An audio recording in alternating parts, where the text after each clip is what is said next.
প্রথম টি-20তে হারের পর দ্বিতীয় ম্যাচে দারুণভাবে ঘুরে দাঁড়িয়েছে বাংলাদেশ। আজ রোববার ১৩ জুলাই দাম্বুলায় অনুষ্ঠিত দ্বিতীয় টি-20তে শ্রীলঙ্কাকে ৮৩ রানের বিশাল ব্যবধানে হারিয়ে ৩ ম্যাচের সিরিজে ১-১ সমতা ফিরিয়েছে টাইগাররা। ব্যাটে বলে সমান আধিপত্য দেখিয়ে লিটন দাসের দল একরকম নিশ্চিত জয়ই তুলে নিয়েছে। ১৭৮ রানের লক্ষ্য তাড়া করতে নেমে শুরু থেকেই ধুঁকতে থাকে শ্রীলঙ্কা। শরীফুল ইসলাম ও মোহাম্মদ সাইফুদ্দিনের তোপে ২৫ রানেই ৪ উইকেট হারিয়ে বসে লঙ্কানরা। এরপর নিশাঙ্কা ও সানাকার ব্যাটে কিছুটা প্রতিরোধের চেষ্টা দেখা গেলেও ১ ওভারে ২ উইকেট নিয়ে ম্যাচের লাগাম পুরোপুরি নিজেদের নিয়ন্ত্রণে নেন রিশাদ হোসেন।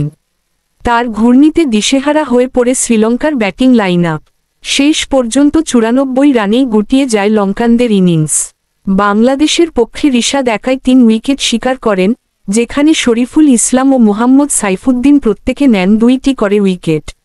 সংক্ষিপ্ত স্কোর: বাংলাদেশ ২০ ওভারে ১৭৭-এর ৭, লিটন ৭৬, শামীম ৪৮, হৃদয় ৩১, বিনুরা ৩-এর ৩১।